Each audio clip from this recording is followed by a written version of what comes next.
Nanti ikutin ya. Satu, dua, tiga. Tepuk semangat. Semangat. Semangat. Ikutin ya.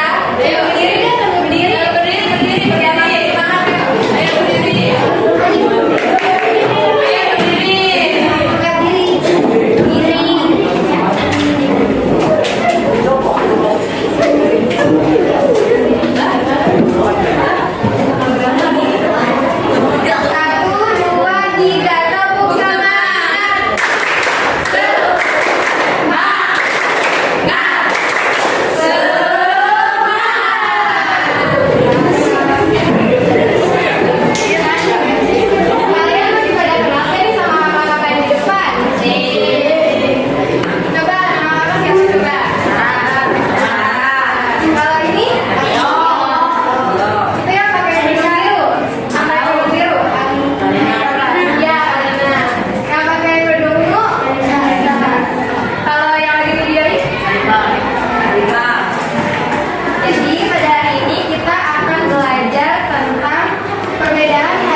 Assalamualaikum warahmatullahi wabarakatuh.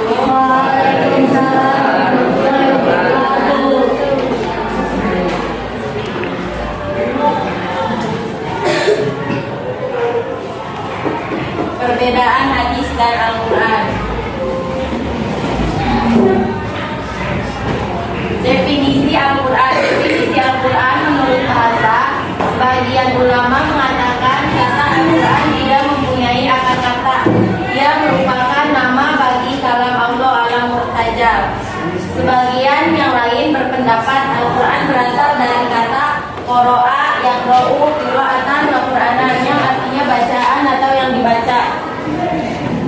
Terus definisi Al-Quran menurut istilah Al-Kalamul Mu'jizul Nazzalu ala Nabi sallallahu alaihi wasallam al-maqsudu fil masani fil manqulu anhu bitawaturil muta'abbadu bitilawati. Kalam Allah yang mengandung mukjizat diturunkan kepada Nabi, tertulis pada mushaf, diriwayatkan secara mutawatir dan dinilai ibadah dalam membacanya. Al-Quran jadi menurut bahasa itu bacaan ya, atau yang dibaca. Sedangkan menurut istilah kalam Allah yang mengandung mukjizat. Jadi Al-Quran mengandung mukjizat tidak? Mengandung. Tertulis pada mushaf dan diriwayatkan secara mutawatir, jelas ya dengan rinci, dan membacanya itu dinilai ibadah. Sampai sini Pak.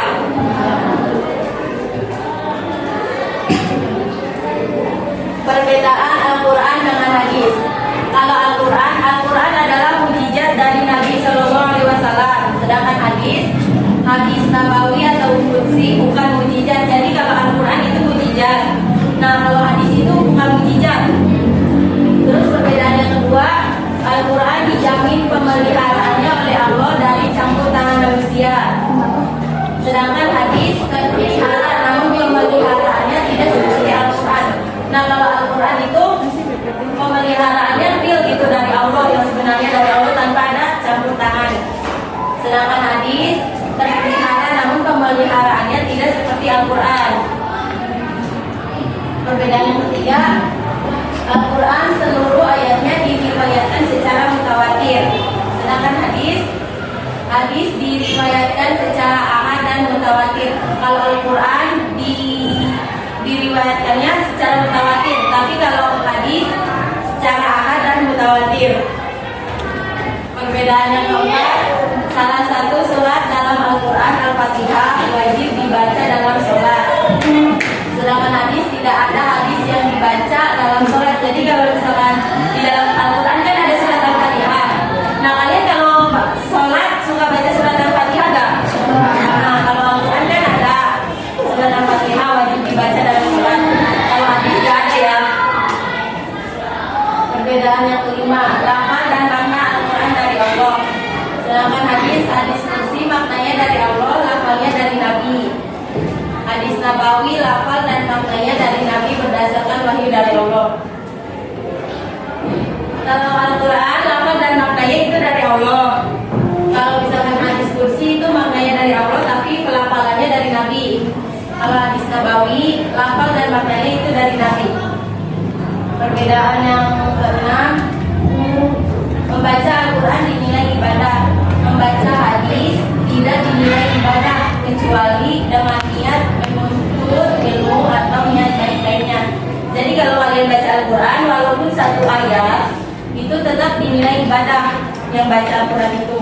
Berbeda dengan hadis, kalau kalian baca banyak hadis tapi tidak ada niat yang baik atau tidak ada niat buat menuntut ilmu, itu tidak dapat nilai ibadah. Paham? Paham.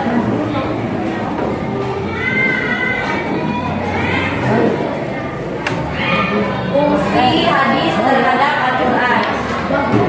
Fungsi hadis terhadap Al-Quran dibagi menjadi 3, yaitu bayan takrir atau takhir, yang kedua bayan tafsir, yang ketiga bayan tasrih.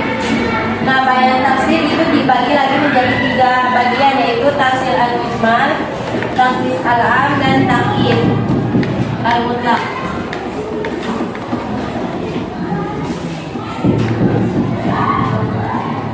Bayan takrir atau takhir dari sumber Al-Quran.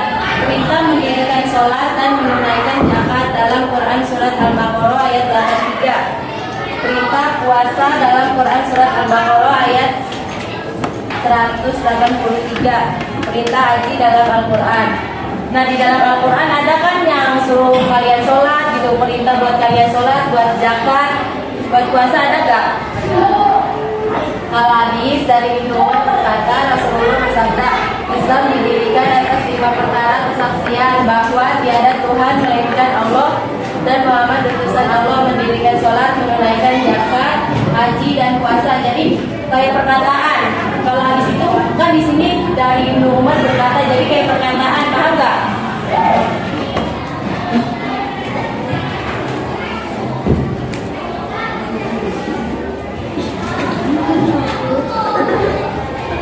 Ada bayan tafsir. Hadis menafsirkan Al-Quran. 1. Tafsir al-mujmal.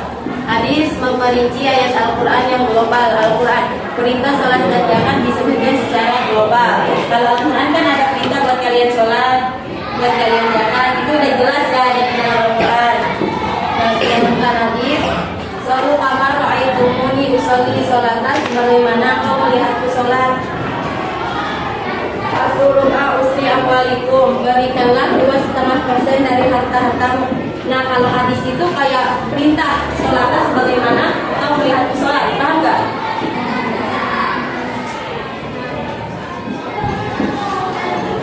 Terus berikanlah 2,5% dari harta-hartamu.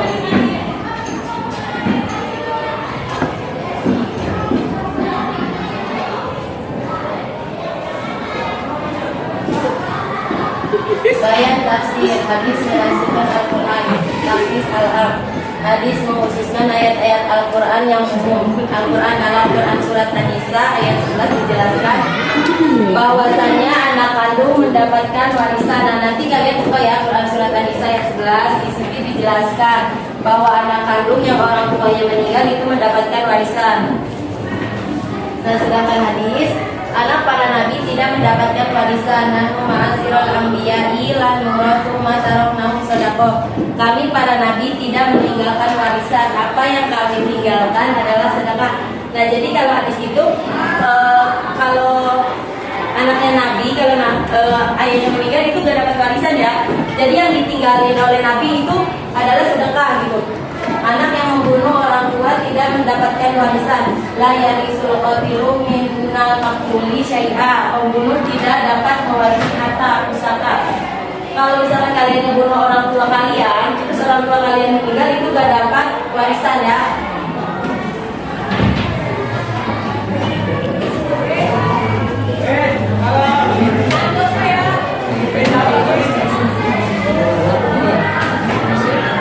Bayan tafsir. Hadis menafsirkan Al-Quran. Taklid al-mutlaq. Hadis membatasi ayat Al-Quran yang mutlak, tidak terbatas. Al-Quran dalam Quran surat Al-Maidah ayat 30 kan, hukuman bagi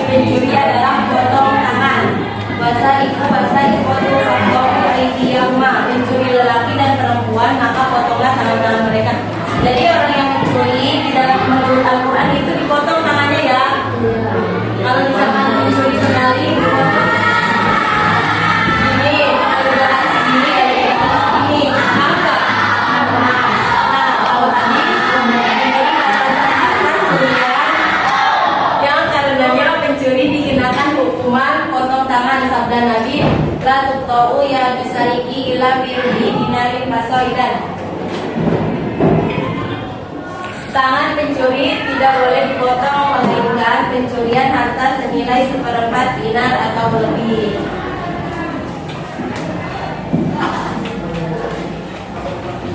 Bayan tasri.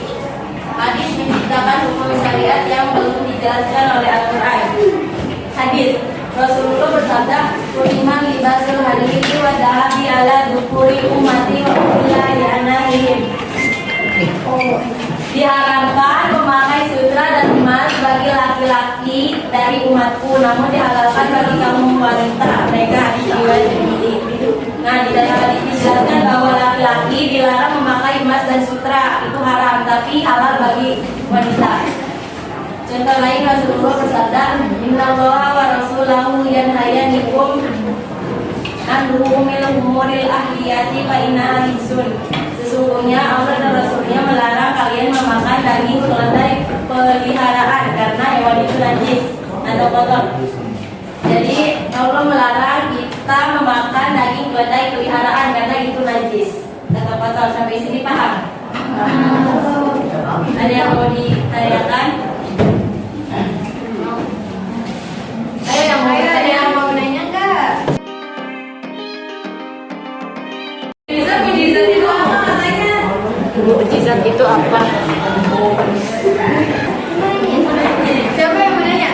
Ini. Perempuan? Ya, ini. Itu tadi.